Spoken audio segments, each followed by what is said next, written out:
talk of the semester. And before we begin, I would like to remind us of our community statement for GOCC. And so the first part is that we are all learning, and especially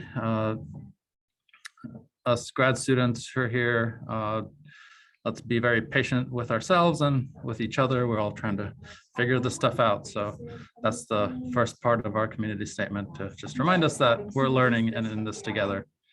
And the same thing, the next thing is that everyone has something to contribute. So we can all share our input and have dialogue. And the thing about that is we don't all have the answers. And that brings us to part 3, which is that we don't all have the answers, but we can have each other to ask. And so feel free to ask questions in the chat, and the organizers can ask those out loud if you prefer, or you can unmute yourself and ask directly.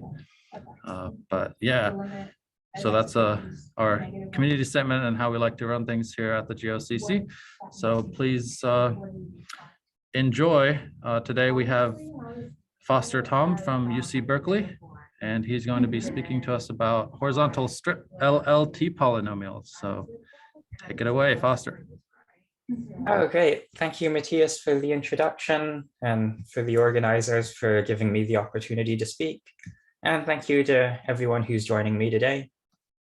My internet connection might be a little shaky, so if I happen to disappear, then don't panic. I'll be right back. And I'll be keeping an eye on the chat, so feel free to type in any questions there, or feel free to unmute and interrupt me. I don't mind at all. So I'm very happy to be here to tell you about LLT polynomials, which are certain symmetric functions that I've been becoming acquainted with during my PhD.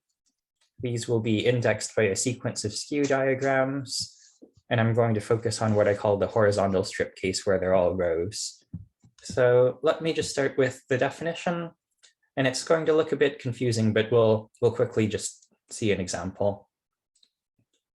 So this object is going to be indexed by a sequence of rows. And what I mean by a sequence of rows is just something like this, a bunch of rows of boxes that can be offset in some fashion. So these are skew diagrams that just happen to be rows, but if you're not familiar with this, we just have a bunch of boxes. And now the horizontal strip LLT polynomial is going to be a generating function where we sum over what are called semi-standard Young tableau. This means that we fill the boxes with positive integers that are weakly increasing from left to right. We have a monomial that keeps track of the entries, and we have a power of q that keeps track of some statistic called inversions. But I'll just start by showing you this example, because I think that'll be the easiest way to present this. So if I have this sequence of rows here, what I do is we fill the boxes with positive integers that are weakly increasing from left to right. There are many, many ways to do this, but I've just drawn 2 of them here, t and u. So the positive integers are weakly increasing from left to right. Now I'm going to count inversions. So an inversion is a pair of cells, a pair of numbers in the same column with the bigger one below the smaller one, or a pair of numbers in adjacent columns with the bigger one above and exactly one column to the left of the smaller one. So for t, first, a bigger number below a smaller one. Let's see, we've got a 2 below a 1 here, and a 5 below a 4. So t has 2 inversions like this. And then a bigger one above and exactly one column to the left of a smaller one. We've got this 4 and a 3 here, 4 above a 1, and this 5 above a 1. So t has 3 inversions like that.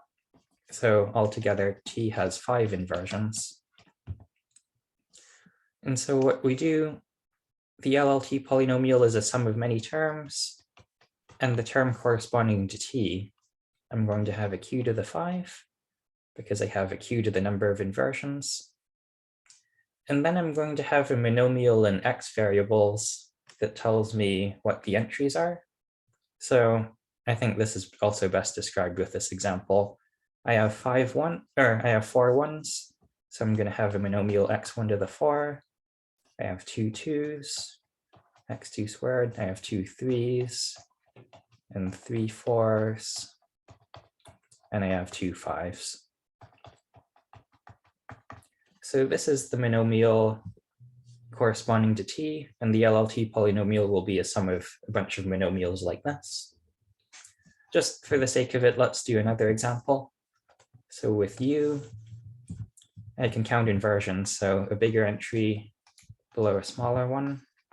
I think u has 4 inversions of this type.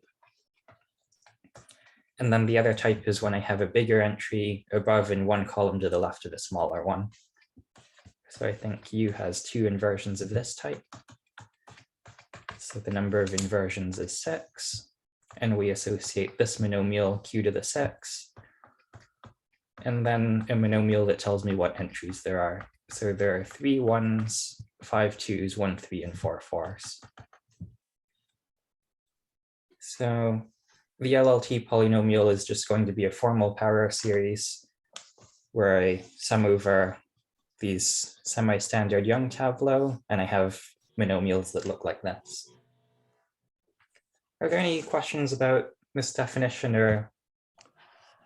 Oh, okay, there's a question in the chat. What is lambda here? Can it be any sequence of strips shifted to the right? Yeah, so lambda in general can be any sequence of skew diagrams. So in general, I could have,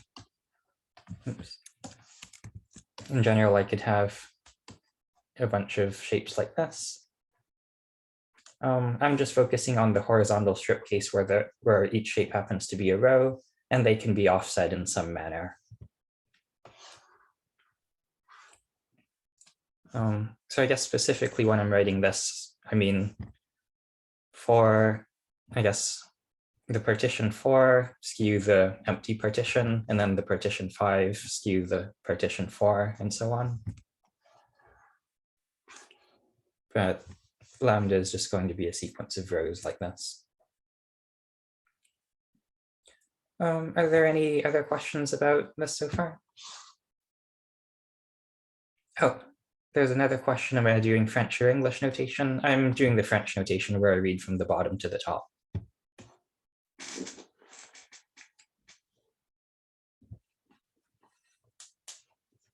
Okay, so it's not obvious from the definition, but Lascaux, Leclerc, and Thibon, who originally defined these, they defined them in a slightly different way, but in any case, they showed that these objects are symmetric functions, which means that if we permute the x variables in any way, the overall formal power series stays the same.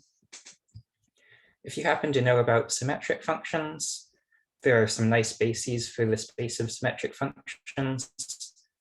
One in particular are called the Schur functions. If we have symmetric functions, it's interesting to write in the basis of Schur functions. And Leclerc and Thibon showed in this case, and Gronowski and Heyman showed more generally, that LLT polynomials are Schur positive, which means that if we write this object in the basis of Schur functions, the coefficients are polynomials with positive coefficients. So in this example, if I were to do this, I can write the LLT polynomial in the basis of Schur functions, and the coefficients are something like this, polynomials with positive coefficients. So expressing something in terms of Schur functions is very interesting from the point of view of representation theory. And so finding these Schur positive things is very interesting. This proof uses Kazhdan-Lustig theory, which is sort of not a combinatorial proof. It would be very desirable to find a combinatorial interpretation of these coefficients, because it might give us further insight into why this happens. So a couple of questions we could ask. So maybe one question that might sound a little basic, but is still surprisingly difficult. If I just have two of these sequences of rows, when are these LLT polynomials equal? If you give me two of them, can I just look at the rows and decide at a glance if they're equal? And then, as I was mentioning, another question we could be interested in would be to find a combinatorial Schur expansion of these LLT polynomials. So that might make it easier to compute and give us some more insight into understanding these objects.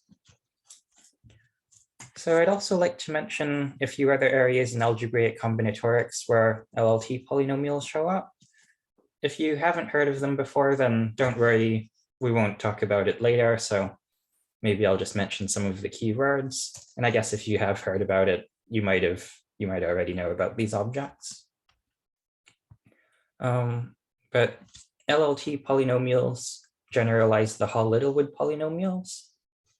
So if the rows of lambda are nested, I'm not saying specifically what that means, but essentially for each pair of rows, one is contained in the other. Then the LLT polynomial happens to be a modified Hall-Littlewood polynomial for which there's this beautiful cocharge formula of Lascaux and Schutzenberger. And there's this interpretation of the Frobenius series of the cohomology of Springer fibers. This is related to the flag variety. Maybe I won't say much more about that, but in case you've heard of Hall-Littlewood polynomials, they're a special case of LLT polynomials. There are also Macdonald polynomials. These are related to the study of diagonal harmonics. They're the Frobenius series of this Garcia-Heyman module. Heyman proved that the space has n factorial, and he proved that these are Schur positive. But what I just want to mention is that Macdonald polynomials have a positive expansion in terms of LLT polynomials. And so understanding Schur positivity of LLT polynomials can tell us about Schur positivity of Macdonald polynomials. And then the third thing I wanted to quickly mention is the shuffle theorem, recently proven by Carlson and Mellett, that talks about the space of diagonal harmonics and gives a combinatorial formula for nabla of En in terms of parking functions and dict paths. And I just wanted to again mention that this expansion we can think of as a positive sum of LLT polynomials.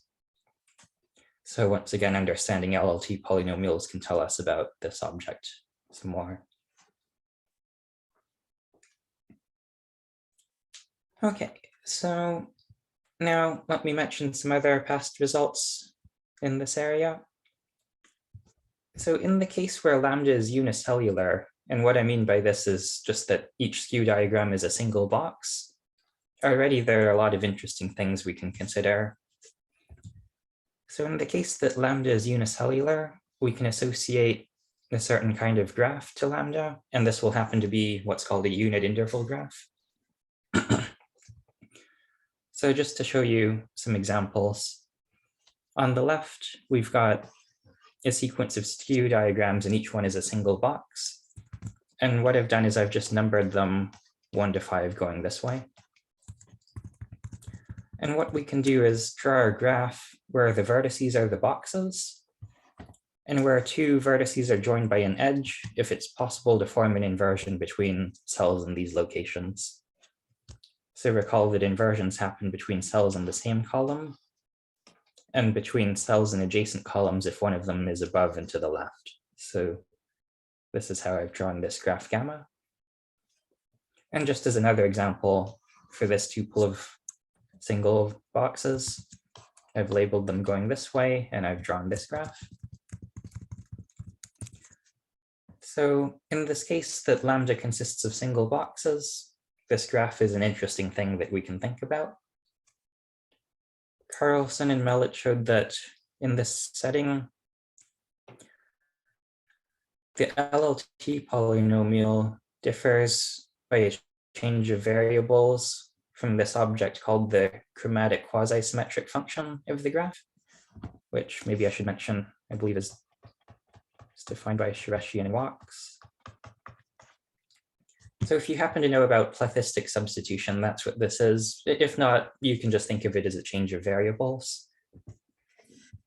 But in particular, this tells us that equalities of LLT polynomials in this unicellular case are precisely the same as equalities of chromatic quasi-symmetric functions. Incidentally, in this case, these two graphs happen to have the same chromatic quasi-symmetric function, and so they also have the same LLT polynomial. A quick question. So you said that these were unit interval graphs. I understand that to mean that it's graphs that can be represented by the intersections of unit intervals. Is that what you mean, or is this something else that I'm missing? Yeah, that's exactly right. Okay. I guess it's just kind of from this definition, the unit intervals are just kinds of these intervals. And we might need to shift them by epsilon in some way to get these intersections to happen. I guess Okay. the ith interval from the top, if we shift by 1 over I, then we'll get exactly this construction. Yep, so indeed, these are precisely unit interval graphs. And this kind of addresses one of those questions about when LLT polynomials are the same. Although I suppose it translates it to a very difficult question, to another difficult question about when chromatic quasi-symmetric functions are the same. Okay, and then the other problem I mentioned about finding some sort of combinatorial Schur formula, there's this result by Her, Nam, and Yu that says that if we're in this unicellular setting and this graph happens to be a melting lollipop, then they define a statistic that gives a combinatorial Schur expansion as a sum over standard Young tableau. So I think this is really cute. A lollipop just means a path joined to a complete graph. Sort of looks like a lollipop. And then a melting lollipop means we can just remove some of the edges joined to this vertex. So for example, that's a melting lollipop. Okay, so these are some results that kind of address these questions a little bit in the unicellular case. And now I wanted to tell you how I approach this problem in the case where each shape is a row.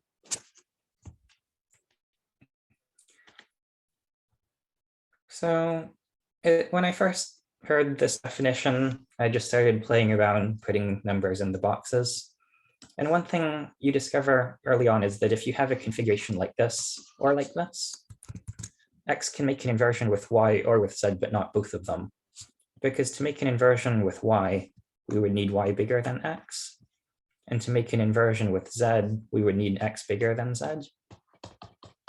But because Y is to the left of Z in the same row, and the rows need to be weakly increasing, Y has to be at most Z, so it's not possible to get both inversions.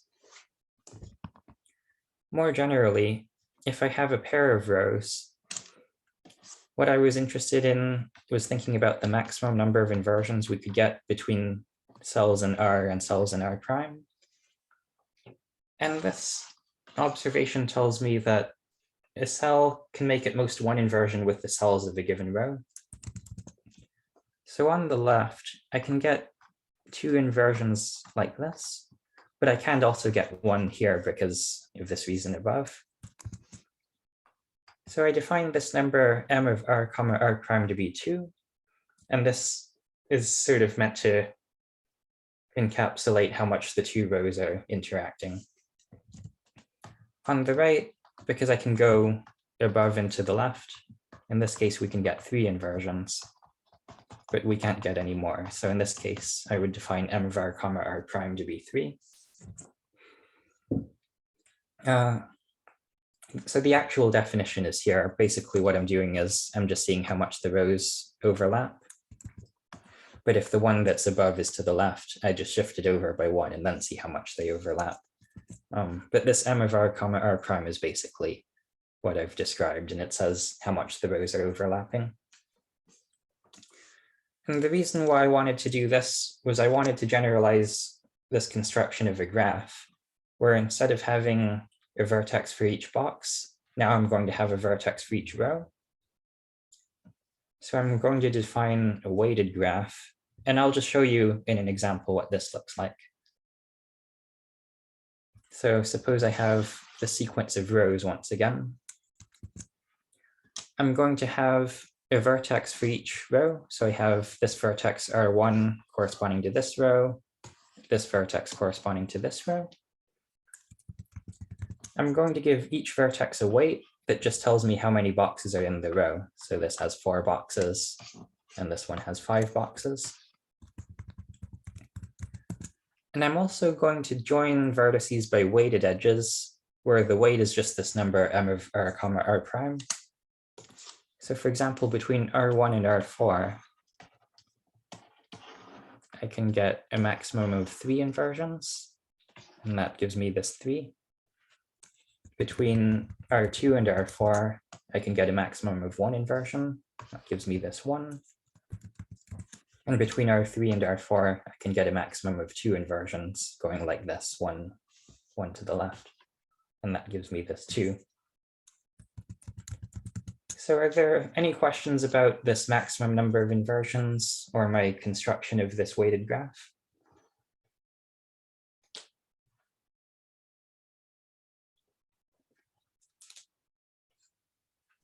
I guess I do have a question, which is, the last ones were unit interval graphs. Is this still going to end up being some kind of interval graph? Yeah, that's right. So an interval graph just means that we can have, the graph takes on the following form. The vertices are intervals in the real line, and 2 vertices are joined by an edge if the intervals overlap. So exactly as before, these are really just the intervals of the real line. And we might need to shift by epsilon to make, for example, rows like that count as an overlap.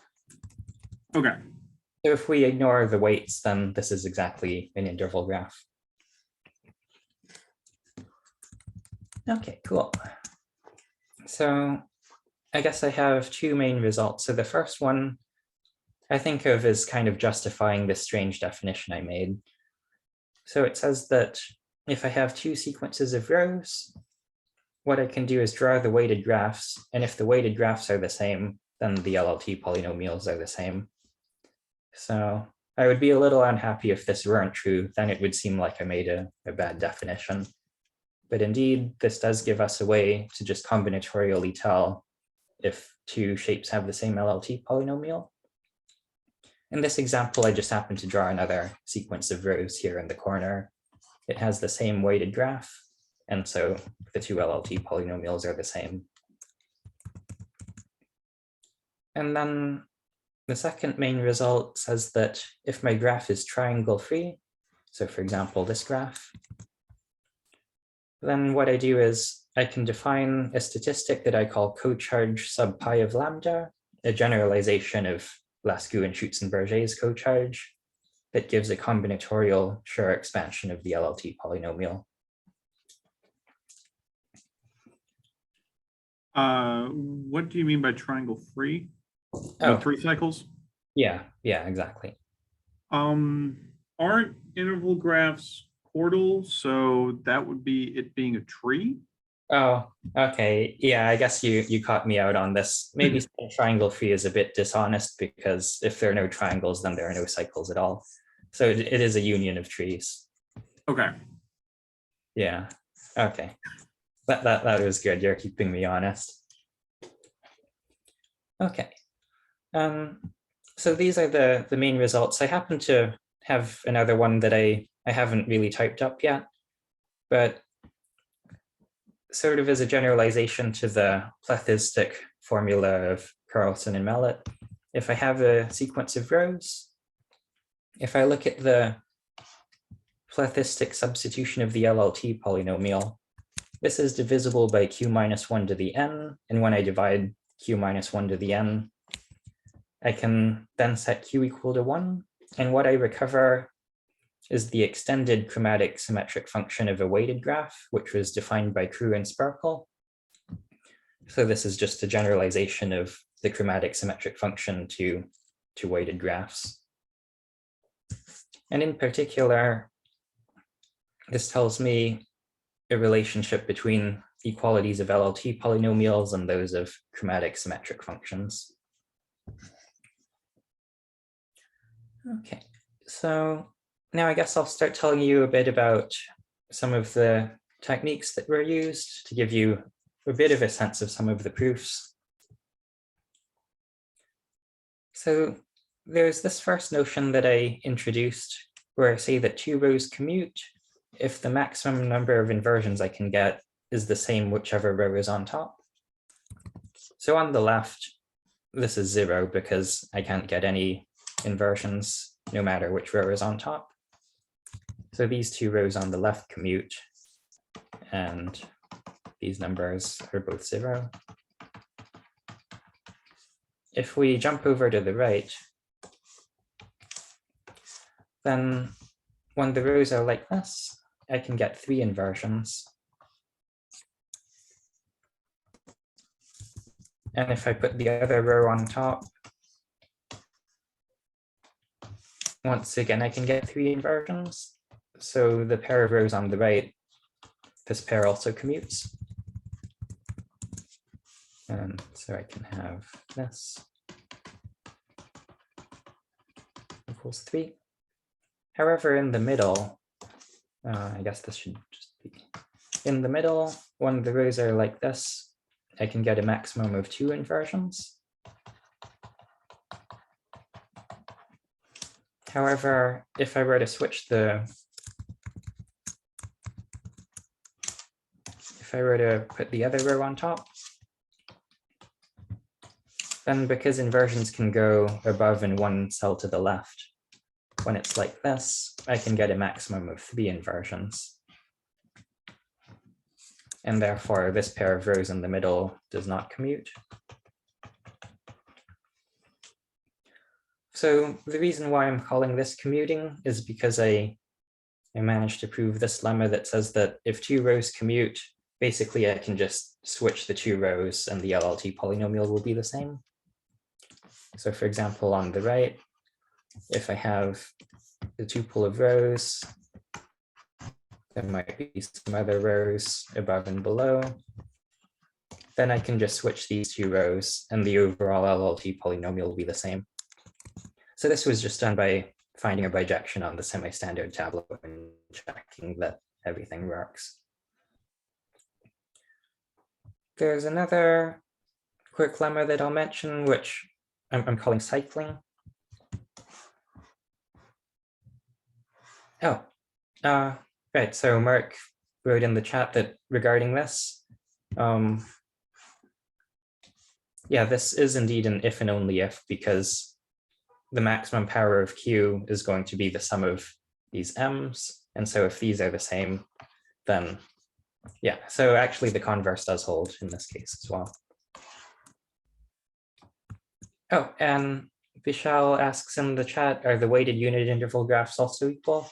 And yes, that's true. So if Ri and Ri plus 1 commute, when we switch the 2 rows, any interactions between these other rows will be the same. And this condition about the maximum number of inversions being the same is just precisely that the weight between Ri and Ri plus 1 doesn't change.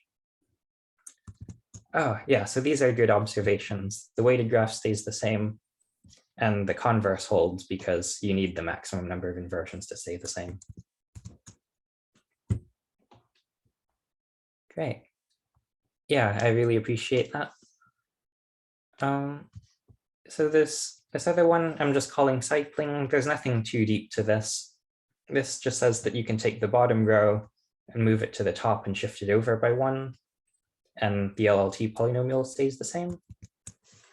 And there's nothing too deep here. The condition for a cell here to make an inversion with something is exactly the same as the condition for the corresponding cell up here to make an inversion. So this is just from the definition. But I want to show you how we can use commuting and cycling to prove this statement in just a very special case. So I told you that if the weighted graphs are the same, then the LLT polynomials are the same. The proof of this was actually very complicated, but I can give you a flavor, a bit of an idea, just in this case where all the rows are nested. And the idea is, if I have a bunch of rows kind of like this, where each pair of rows, one is contained in the other, I can use commuting and cycling to put it in kind of a canonical form. And therefore, if I had a different tuple of rows like this, I could put it in the same form. So just to give a brief idea, what we can do is I can take this row and commute it to the bottom and then cycle it to the top. And then I can just kind of continue playing this game. So I could then take this row and cycle it to the top. And I could take these two rows and commute them to the bottom and then cycle them to the top. And then I can take the third row and move it down. So in the special case where the rows are nested, we can kind of play this game about using commuting and cycling. And I'll say that the full proof of this theorem was essentially this idea, just trying to use these local moves to move around the rows and analyze what happens. So yeah, I hope that gives you a bit of an idea about this. I have another result that says that if two rows don't commute, so when two rows commute, I can just switch them. If two rows do not commute, I can switch the two rows up to a factor of q and a sort of correction term where I have the union and intersection of the two rows. So this is another tool to, this is another technique of linear relation on LLT polynomials. And I think this is more easily expressed in terms of the weighted graph. I'm thinking of this as kind of like a deletion contraction relation. I'm looking at this edge, and I can delete one of the two edges so that now it has a weight of 1. And I can do a kind of contraction where most of the weight moves from one vertex to the other vertex. So I proved this deletion contraction relation. The overall edge weight of the graph is decreased. So this gives me a recurrence relation. And when it comes to proving my combinatorial Schur formula, essentially the proof is just checking that it satisfies a relation like this.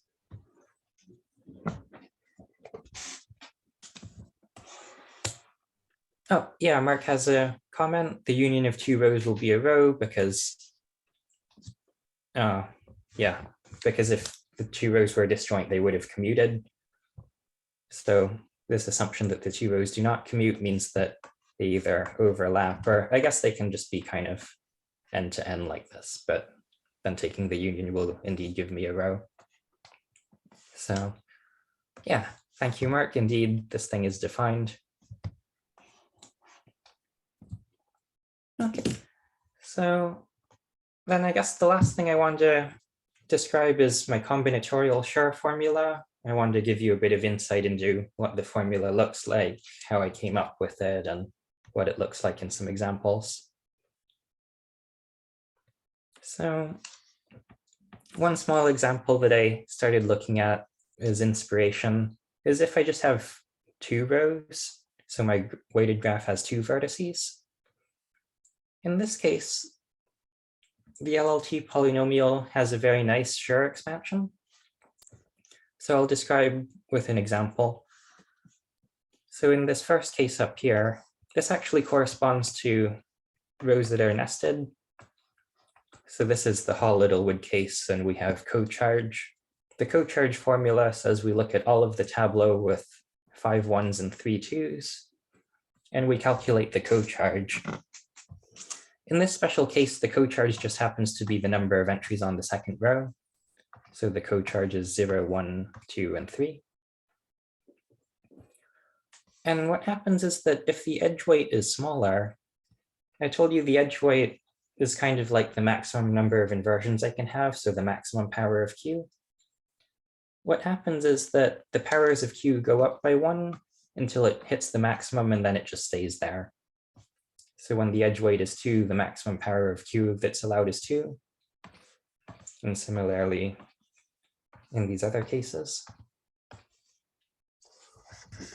So this kind of inspired me to think co-charge is sort of a measure of how much there are entries on top of other entries. But maybe what I need to do is refine it as thinking about how much there are j's on top of i's, and I need to take the minimum between that number and the edge weight between corresponding vertices. So maybe I need to do something like this. I need to define some sort of concept of how much there are j's on top of i's. And I need to take the minimum between that and one of these edge weights and sum that over all i's and j's. So in the case where my weighted graph was a path, this was exactly the thing to do, and it worked out really well. So if I have a tableau, I define t restricted to I, I plus 1 to be, I take the tableau, I only look at the i's and I plus 1s, and this gives me a skew tableau. And I can rectify it to get a straight shaped tableau. And then I can define this quantity to be the number of entries on the second row, the number of I plus 1s on the second row. And this would sort of capture the idea of how much there are I plus 1s on top of i's. And then I take the minimum between that and the ith edge weight in my path, and this would give me co-charge. So I think this will make more sense with an example. Suppose I have this sequence of rows. I draw the weighted graph, which is this path. If I want to know the coefficient of S733, I look at all of the semi-standard Young tableau of shape 733 and weight 4324, just reading the vertex weights. So there are 3 such tableaux, but let's just look at the first one. First, I just focus on the 1s and the 2s, and I get this tableau, which has 1, 2 on the second row. So I get a 1. And I take the minimum between 1 and this edge weight, so it's still just a 1. And then I focus on the 2s and the 3s. This gives me a skew tableau, which I rectify and get this one, which has 2 entries on the second row. And then next I look at the 3s and the 4s. So I have this skew tableau, which I rectify this and get this tableau, which has 2 entries on the second row. However, I need to take the minimum between that number and the edge weight. So in fact, I just get a 1. I add these all up and I get a 4. And then I just do the same thing for all of the other tableau. I get another 4 and a 3. And this gives me the coefficient of S733 in the LLT polynomial. So are there any questions about this combinatorial formula in the case of paths? Oh yeah, Mark asks in the chat. So semi-standard Young tableau just means that the rows are weakly increasing and the columns are strictly increasing. So these tableau, yeah, the rows are weakly increasing and the columns are strictly increasing from bottom to top.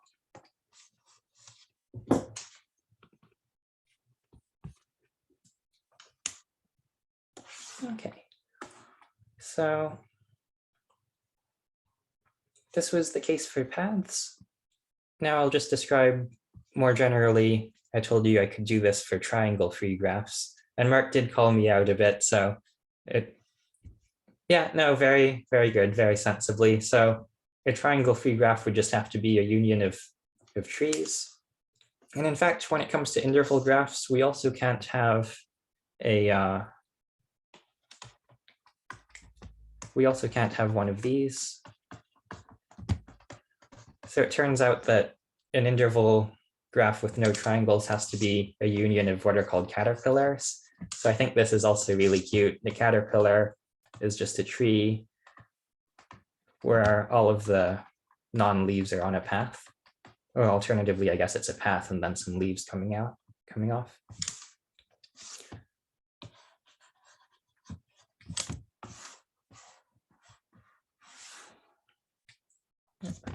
So I guess in this case, I wanted to do something similar, but now I need to think about, for example, the contribution of threes being above ones, the interaction between the ones and the threes.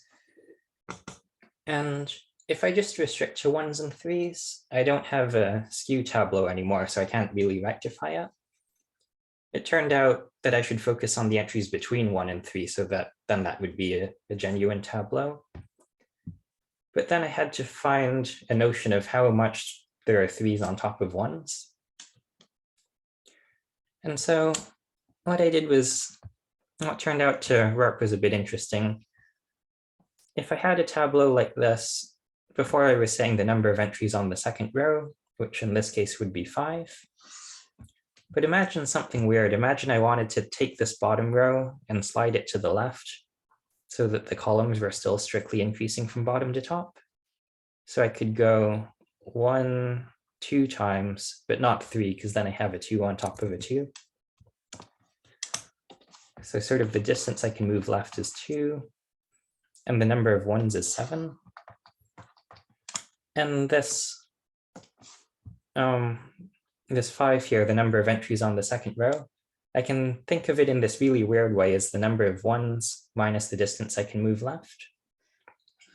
And this turned out to be exactly the right thing to do. So more generally, I define this integer f of t. Here's the actual definition, but it's basically how much I can slide the bottom row to the left. And then t restricted to I comma j means I restrict entries between I and j, get a skew tableau and rectify it. And then cocharge of I comma j is going to be the number of i's minus the distance I can move left. I take the minimum between that and the edge weights and add them all up. So this is just a generalization of the path case to the tree case, which is the next one I thought I would consider. And this turned out to work. So just to quickly show you this example, if I have this sequence of rows, I can draw this weighted graph, which we've seen before. If I want, for example, the coefficient of S733, I look at the tableau of shape 733 and weight 4153, where I'm just reading these vertex weights. So there are 3 such tableaux. Let's just focus on the first one. So first I look at this 1, 3 edge. So I look at the entries between 1 and 3, and I get this tableau. And this time, instead of the number of entries on the second row, it's the number of 1s minus the distance I can move left. So I can move 1, 2 times, but not 3, because then I have a 3 on top of a 3. So then what I associate to this is 4, the number of 1s, minus 2, the distance I can move left, and I get this 2. Similarly, for these other edges, in this case where it's between I and I plus 1, it's just the same thing as before. So with the 2s and the 3s, I get this skew tableau, which I rectify, and it has 1 entry on the second row. And then for the 3s and the 4s, I get this skew tableau, which I rectify, it has 3 entries on the second row. But once again, if that happens to be larger than the edge weight, I just need to take the minimum. So I get a 2 there. So this tableau S has a cocharge sub pi of 5. I do the same thing with the other tableau, and this gives me the coefficient of the Schur function in my horizontal strip LLT polynomial. Okay, so this is all I wanted to talk about today. Thank you very much for your time and attention and for all the great questions. All right, let's thank Foster.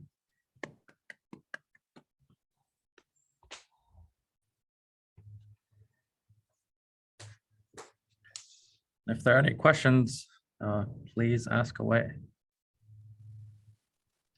Yeah, thank you for this nice talk. One question is, what breaks down if it's not triangle free? Yeah. So this is a good question. I guess as I was trying to find a sure formula, I guess I started with the easier cases. I started with, a graph of two vertices and then a path and then a tree. So maybe the way I'm thinking of it is that what I've done works for paths and trees, and then I might need to do something else to make it work for more complicated graphs. But one thing I can say that sort of makes it difficult is this deletion contraction formula. So if I had, say, another vertex here that made a triangle, and maybe something like this. So the deletion works fine, I just delete an edge. But then with this contraction, or maybe I'll even change this. With the contraction, some of the edge weights can change. So the edge weight here has to be at most 1 since there's only one box. And then I think this edge weight will change accordingly. So it's possible that this relationship gets a little bit more complicated. But I suppose just if there are triangles, there are more graphs to consider. And I just started working my way up from paths to trees and decided to stop for now. But there is hope.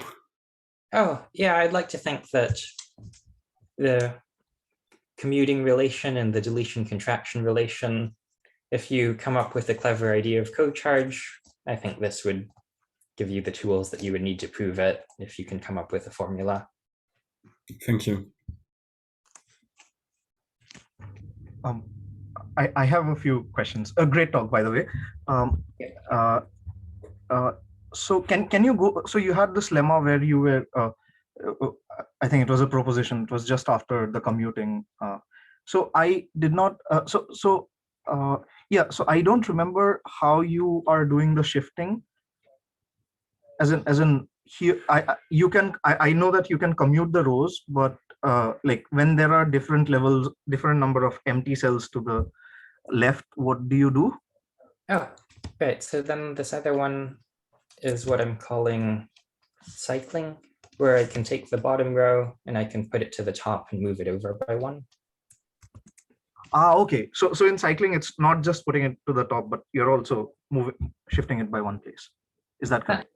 And there's nothing too deep here. It's just that the condition for a cell here to make an inversion is the same as the condition for the corresponding cell here to make an inversion. I see. Okay. Okay. Right. Thank you. Yeah, and a few questions on.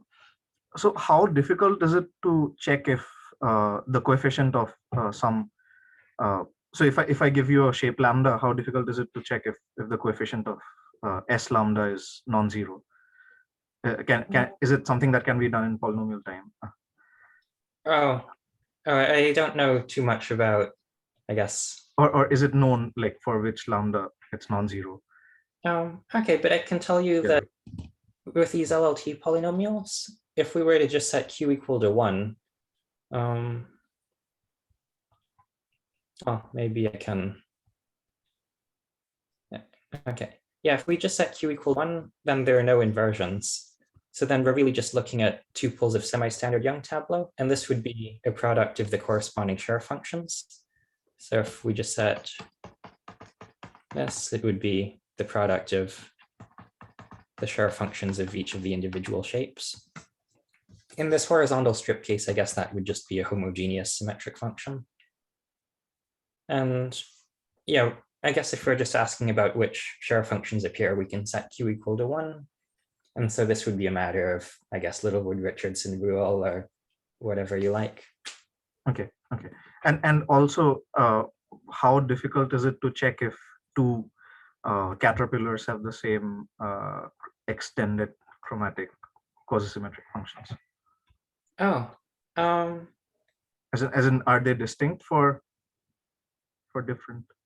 Oh, yeah. So this is a good question. I don't quite know so much about caterpillars, but in the special case of paths, I can say a good amount. So I guess caterpillars include paths. And in fact, they're not all distinct. I wrote an example here just in case this came up. So if you're given a composition, I can think about the path with those vertex weights and all edge weights equal to 1. So here are a couple of paths, I guess in particular they're caterpillars. And these actually happen to have the same LLT polynomial and the same extended chromatic symmetric function. Valera, Thomas, and Van Willigenberg classified when two Ribbentrop functions are the same in terms of the different coarsenings that they have.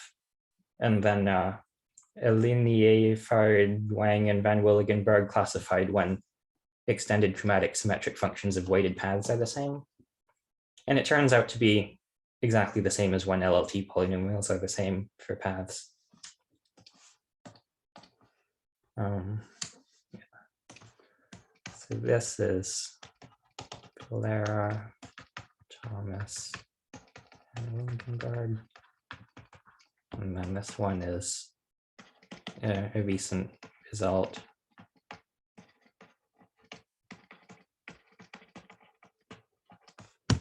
And then this one is just another thing I found using the same deletion contraction idea.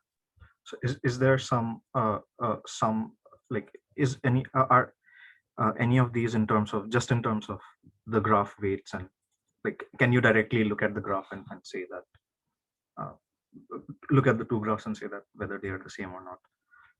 Right. So I guess with these graphs, we just had to look at the composition, the compositions 2, 1, 2, 3, 1, and 2, 3, 1, 2, 1. There's this thing that we can calculate based on just the compositions. So this comes from what we can do is we can just sum some adjacent parts. So I can add the 2 and the 1, or I can add the 1 and the 2. Or I could say add the 2 and the 1 and add the 2 and the 3, for example. And I've got something like this. Well, I guess I also need to sort them in weakly decreasing order. So I guess it should really be 3, 2, 2, 1, 1, 3, 3, 2, 1. So this is what I mean by M of alpha. And this condition precisely characterizes when the paths are the same. Thanks. Thank you for the question. It gave me an opportunity to show this as well.